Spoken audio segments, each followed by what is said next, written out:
কি কি আমল করলে মৃত্যুর পরও কবরে সওয়াব যেতে থাকবে? মৌলিকভাবে 3টি আমল আছে, যে 3টি আমল করলে আমি দুনিয়া থেকে চলে গেলেও আমার আমল নামায় সওয়াব প্লাস হতে থাকবে, যুক্ত হতে থাকবে, সওয়াব যেতে থাকবে। সাধারণত মানুষ মারা যাওয়ার পরে কোনো নেক আমল আর করতে পারে না, সমস্ত আমলের দুয়ার বন্ধ হয়ে যায়। তবে এই 3টি ওয়ে থেকে আমল এর সওয়াব যেতে থাকে। নবী করিম সাল্লাল্লাহু আলাইহি ওয়াসাল্লাম বলেছেন, ইযা মাতাল ইনসান ইনকাতাআ আনহু আমালু, মানুষ যখন মৃত্যুবরণ করে তার আমল এর ধারা বিচ্ছিন্ন হয়ে যায়, আর কোনো আমল সে করতে পারে না। কিন্তু 3টা আমলের ধারা মৃত্যুর পর অব্যাহত থাকে। তার মধ্যে একটা হলো সাদাকায়ে জারিয়া, যেই দান এর উপকারিতা দীর্ঘমেয়াদ পর্যন্ত মানুষ পেতে থাকে। ধরুন একটা গাছ লাগাই দিলেন, এই গাছটা যতদিন আছে মানুষ খাইলো, পশু খাইলো, তারপরে গাছ থেকে কাঠ হলো, সেটাকে ব্যবহার করলো, ছায়া হলো, অক্সিজেন হলো, আপনি এটার সওয়াব পেতে থাকবেন। ঠিক একইভাবে আপনি একটা টিউবওয়েল গেড়ে দিয়ে গেছেন, মানুষ পানি পান করছে সেখানে বছরকে বছর ধরে, যুগ যুগ ধরে, আপনি চলে গেছেন, তাও এটার উপকারিতাটা বহাল আছে। যতদিন পর্যন্ত এটার উপকারিতা বহাল থাকবে, আপনার আমলনামায় মানুষকে দানের যে সওয়াব, আপনি এটা সওয়াবের মেশিন লাগাই দিয়ে গেলেন। এই জন্য সাদকায়ে জারিয়ামূলক খাতগুলোতে দান করতে হয়। মসজিদে, মাদ্রাসায় কোনো অভাবী মানুষকে এমন ভাবে দান করা যে দীর্ঘমেয়াদে তার উপকৃত হবে। একটা সেলাই মেশিন কিনে দিলেন, উপার্জন উপকরণ কিনে দিলেন, এগুলো। তাহলে এই সাদকায়ে জারিয়া টাইপের দান, এটার সওয়াব মৃত্যুর পর যেতে থাকে, পেতে থাকে মানুষ। এক। আরেকটা হলো ইলমুন ইউনতাফাউ বিহি, উপকারী ইলম। যে ইলমটা দুনিয়াতে আপনি রেখে গেলেন, এটা যদি অন্যের জন্য উপকার বয়ে আনে, আপনার মৃত্যুর পরও তার কারণে সওয়াব হবে। আপনি একজনকে একটা দোয়া শিক্ষা দিলেন, একটা মাসআলা শিক্ষা দিলেন, একটা কোরআন আয়াত শিক্ষা দিলেন, একটা হাদিস শিক্ষা দিলেন, একটা ভালো কথা শিক্ষা দিলেন। এই শিক্ষাটা উপরে সে নিজে আমল করছে, সে আরেকজনকে শিখাচ্ছে, তাহলে আপনি সওয়াবের একটা গাছ লাগায় গেলেন। ছোট বাচ্চাকে কোরআন শরীফ পড়ানো শিখালেন, সে বড় হয়ে আরেকজনকে শিখাইলেন, তাহলে আপনি একটা সওয়াবের গাছ লাগায় গেলেন। কাউকে ভালো কিছু শিখায় যাওয়া, কোন একটা উপকার ইলম রেখে যাওয়া, আপনি কিছু কোরআন ছাপায় মানুষকে দিলেন পড়ার জন্য, সেটা পড়লো মানুষ, আমল করলো, আপনি সওয়াব পেতে থাকবেন যতদিন পর্যন্ত এটার উপকারিতা সে পেতে থাকবে। আর 3 নম্বর আরেকটা হলো আওয়ালাদুন সালেহ ইয়াদউ লা, কোন মানুষের জীবদ্দশায় যদি নেক সন্তান রেখে যায়, নেক সন্তান, যে সন্তানকে আল্লাহর সাথে পরিচয় করানো গেছে, কোরআন হাদিসের ইলম দেওয়া গেছে, যার ভিতরে আল্লাহ ভীতি আছে, তাকওয়া আছে, এই সন্তান যদি রেখে দুনিয়া থেকে যাওয়া যায়, এবং সেই সন্তান যদি আল্লাহর কাছে বাবার জন্য, মায়ের জন্য দোয়া করে, এটার কারণেও সওয়াব বা উপকারিতা মৃত ব্যক্তি মৃত্যুর পরও পেতে থাকে। তো এই সাদকায়ে জারিয়া, উপকারী ইলম এবং নেক সন্তানের দোয়া, এই 3টা জিনিস দুনিয়াতে রেখে যাওয়ার চেষ্টা করতে হবে। আল্লাহ তাআলা আমাদের সবাইকে আমলের তৌফিক দান করুন। এবার প্রশ্ন হলো, সন্তান জন্মদানের পর কতদিন সহবাস করা হারাম? একজন নারী সন্তান ভূমিষ্ঠ করার পর যতদিন পর্যন্ত তিনি রক্ত দেখবেন, ব্লিডিং হবে, ততদিন পর্যন্ত তিনি একজন ঋতুমতী নারীর মতো সকল বিধানের অন্তর্ভুক্ত হবেন। সালাত আদায় করবেন না, তিনি রোজা রাখবেন না, তিনি স্বামী সহবাস করবেন না, এই কাজগুলো তিনি করবেন না, কোরআন তেলাওয়াত করবেন না, এই কাজগুলো তিনি করবেন না, তওয়াফ করবেন না, আর বাকি সব ঘরোয়া কাজ, অন্যান্য সবকিছু তিনি করতে পারেন।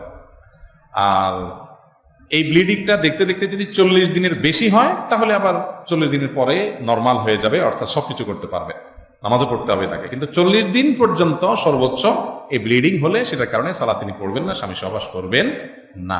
আর 40 দিনের কমে যদি রক্ত বন্ধ হয়ে যায়, তাহলে 20 দিনে বন্ধ হলে 20 দিন থেকেই সালাত শুরু করবেন এবং স্বামী সহবাস করা যায়। ছেলেরা বাবা মায়ের কবরের পাশে দাঁড়িয়ে জিয়ারত করে। আমরা মেয়েরা কিভাবে বাবা মায়ের কবর জিয়ারত করব? মেয়েরা বাবা মার কবর জিয়ারত করবেন হলো, কবরস্থানের ওয়ালের বাইরে থেকে যদি কোনো অসুবিধা না হয়, আপনার পর্দার খেলাফ না হয়, সেক্ষেত্রে বাহির থেকে আপনি কবরস্থানকে যেতে যেতে আপনি সালাম দিবেন, অথবা নিজ অবস্থান থেকে দোয়া করবেন তাদের জন্য। কবরস্থানে প্রবেশ করবেন না, এটা হলো ফুকায়ে কেরামের, একদল ফুকায়ে কেরামের মত যে মেয়েরা কবরস্থানে যাবে না। কেন যাবে না? কারণ হাদিসে নবী করিম সাল্লাল্লাহু আলাইহি ওয়াসাল্লাম মেয়েদের কবর জিয়ারতের ব্যাপারে নিষেধাজ্ঞা দিয়েছেন, এবং এটির একটি কারণ এটাও যে কবরস্থান পাবলিক প্লেস, অনেক গ্যাদারিং থাকে, বিশেষ করে আপনি এই যে আজিমপুর কবরস্থানে যান, সবসময় মোটামুটি একটা রাস্তা গ্যাদারিং আছে, লাশ দাফন হচ্ছে, মেয়েদের জন্য সেখানে চলাফেরা করাটা আনসেফ। দ্বিতীয়ত হলো আপনার সেখানে মেয়েরা নিজেদেরকে নিয়ন্ত্রণে রাখা, আত্মনিয়ন্ত্রণ করাটা কঠিন হয়ে যায়, তারা স্বভাবগতভাবে, সৃষ্টিগতভাবে একটু আবেগপ্রবণ হয়ে পড়ে, সেজন্য অনভিপ্রেত পরিবেশের তৈরি হতে পারে, আরো অনেক কারণ থাকতে পারে। এগুলো সব মানুষের আপনার উদ্ঘাটিত বিভিন্ন কারণ, হাদিসে নিষেধাজ্ঞা আছে। এটা হলো একটা মত। অন্যান্য ফুকায়ে কেরাম বলেছেন যে যেতে পারে, তবে ঘন ঘন যাওয়া নিষেধ। কারণ হাদিসের ভাষ্যটা হলো এরকম, নবী আলাইহিস সালাম বলেছেন লাআনাল্লাহু যাওয়ারাতিল কুবুর। নবী সাল্লাল্লাহু আলাইহি ওয়াসাল্লাম বলেছেন যারা কবর খুব বেশি জিয়ারত করে, যাওয়ারাত তাকে বলে, ওই মহিলাদের প্রতি আল্লাহ লানত বর্ষিত হয়। তার মানে মাঝে মধ্যে করা যেতে পারে। দুই রকমের মত আছে, তবে ইহতিয়াত এবং সতর্কতা হলো যে তাদের জন্য দূর থেকে আপনি দোয়া করবেন।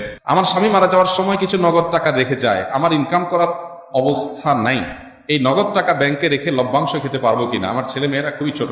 আল্লাহ তাআলা রহম করুক, এই ধরনের বোনদের জন্য হালাল ইনভেস্টের কোনো সুযোগ থাকা উচিত। যারা প্রতিষ্ঠিত ব্যবসায়ী তারা এই ধরনের এতিম এবং বিধবা পরিবারকে সহযোগিতার জন্য তাদের টাকাটাকে ইনভেস্ট নিজের উদ্যোগে করানো উচিত এবং নিরাপদে, যাতে করে তাদের টাকা কোনোভাবে ক্ষতিগ্রস্ত না হয়, লাভজনক এবং প্রতিষ্ঠিত কোনো ব্যবসার মধ্যে যেন সেট হয়। এটা আমাদের সবার করা উচিত। বাকি নগদ টাকা যদি ব্যাংকে পড়ে থাকে বা বাসায় পড়ে থাকে, জমা থাকে, তাহলে সেক্ষেত্রে এটার জাকাত দিতে হবে। টাকাটার মালিককে, তিনি কি করেন, এরকম কোনো ব্যাপার না। টাকাটার জাকাতটা হলো সম্পদের, আর জাকাতটাকে জরিমানা মনে করা যাবে না। আপনার টাকা যদি পড়ে থাকে মুদ্রাস্ফীতির কারণে, নানা কারণে, এটা আস্তে আস্তে কমে কি কমে না, তো অন্য সবগুলো যদি আপনি মানেন, জাকাতটা কেন মানবেন না? হাদিসে আসছে, বুখারীতে নবী করিম সাল্লাল্লাহু আলাইহি ওয়াসাল্লাম বলেছেন কিয়ামতের আগে জাকাতটাকে মানুষ জরিমানা মনে করবে, অর্থদণ্ড মনে করবে। এটা উচিত না, এটা কিয়ামতের আলামত। জাকাত যদি আপনার সম্পদ থেকে বের হয়, সম্পদে বরকত হবে, কল্যাণ হবে ইনশাআল্লাহ, এটাকে জরিমানা মনে করবেন না। তো ইনভেস্ট করতে পারলে ভালো, যাতে করে জাকাতটা ইনভেস্ট থেকে চলে যায়। কিন্তু যদি নাও পারেন তারপর জাকাত দিতে হবে। পাগড়ি পরে নামাজ পড়লে 70 গুণ বেশি সওয়াব হয়, এই কথার কতটুকু সত্য? এ ব্যাপারে কোনো বিশুদ্ধ হাদিস নেই। যতগুলো হাদিস আছে সেগুলোর প্রায় সবগুলো হাদিসের সনদের অবস্থা অত্যন্ত করুণ, যার কারণে পাগড়ি পরে নামাজ পড়লে 70 গুণ বেশি সওয়াব হবে, এই মর্মে কোনো সহিহ হাদিস নেই। আমার দেশে অনেক ইমাম সাহেব দেখবেন এটা পাগড়ি রেখে দেয়, নামাজের সময় দাঁড়ায় পেশা, আমার নামাজ শেষ হলে পেস টেস গুলা ফিরে চলে যায়। তারা সবাই আপনার এই বিশ্বাসের জায়গা থেকে তারা করেন যে পাগড়ি পরে নামাজ পড়লে কি হয়, 70 গুণ বেশি সওয়াব হয়। এটা সঠিক কোনো কথা নয়, অন্তত হাদিস দ্বারা প্রমাণিত নয়। এই সম্পর্কে অনেকগুলো হাদিস আছে, কিন্তু হাদিসগুলোর একটাও সহিহ হওয়ার ধারে কাছেও নাই। বডি স্প্রে ব্যবহার করে নামাজ পড়লে নামাজ হবে কিনা? বডি স্প্রে ব্যবহার করে নামাজ পড়লে নামাজ হবে কিনা, এই বিষয়ে আমরা এর আগে বারবার বলেছি। বডি স্প্রে ব্যবহার করে নামাজ পড়লে নামাজ হবে, এর অনেকগুলো কারণ আছে। তবে এহতিয়াত এবং সতর্ক হয়, নামাজের যথেষ্ট আগে থেকে ব্যবহার করবেন, যাতে করে এটাতে যে অ্যালকোহল থাকে এটা বাষ্প হয়ে উড়ে চলে যায়, অ্যালকোহলটা বাষ্প হয়ে চলে যায় উড়ে, তারপর আপনি নামাজ পড়বেন। এখানে যে অ্যালকোহলটা আছে, প্রথম কথা হলো এটা মাদকের যে অ্যালকোহলটা মাদক, এটা সেই অ্যালকোহল না, এটা এক প্রকারের কেমিক্যাল, জাস্ট ওই জিনিসটাকে ইউজেবল করার জন্য ইউজ করা হয়। এটা পান করা যায় না, এটা সেই মাদক না, এটা সেই অ্যালকোহল না যেটা কি মাদক। অ্যালকোহল মাত্রই যে সব মাদক তা কিন্তু না, এরকম কেমিক্যাল টাইপ অ্যালকোহল বরং খাইলে মানুষ মারা যাবে। এটা এক প্রকারের মানে কেমিক্যাল জাস্ট, এটা একটা বিষয়। অতএব মাদকের বিধানটা এখানে আসবে না। দ্বিতীয় কথা হলো যে মাদক যেগুলো তরল মাদক, সেগুলোকে নাপাক কিনা এটা নিয়ে ফোকায়ের মধ্যে বিস্তর আলোচনা আছে। সাহাবা ইকরাম যখন মদ হারাম করা হয়েছে, মদের ভাড় রাস্তা ফেলে দিয়েছেন, তাহলে কি নাপাক মুসলমানদের রাস্তায় নাপাক ভরাই দিয়েছেন ওনারা? চলাফেরা করতে মানুষের পেশাব পায়খানা রাস্তায় ফেলার মতো হয়ে গেল না জিনিসটা? এটা একটা মত, এর সপক্ষে যুক্তি। আবার ওলামা ইকরাম মদ হারাম হওয়ার সপক্ষে অনেক দলিল এবং যুক্তি দিয়েছেন। কিন্তু আপনার সবচেয়ে বড় কথা হলো যেটা প্রথমে বললাম যে নাপাক হওয়ার ব্যাপারে অনেক ওলামা ইকরাম যুক্তি দিয়েছেন, অনেকে বলেছেন যে হারাম, কিন্তু তাই বলে ওটা ধরলে যে নাপাক হয়ে যাবে একটা সেরকম না। তো প্রথম যেটা বলছি এটা হলো মূল পয়েন্ট, যে আসলে এটা এমন অ্যালকোহল যেটা মাদক না, এটা এক প্রকারের কেমিক্যাল, যার কারণে বাষ্প হয়ে উড়ে যায়।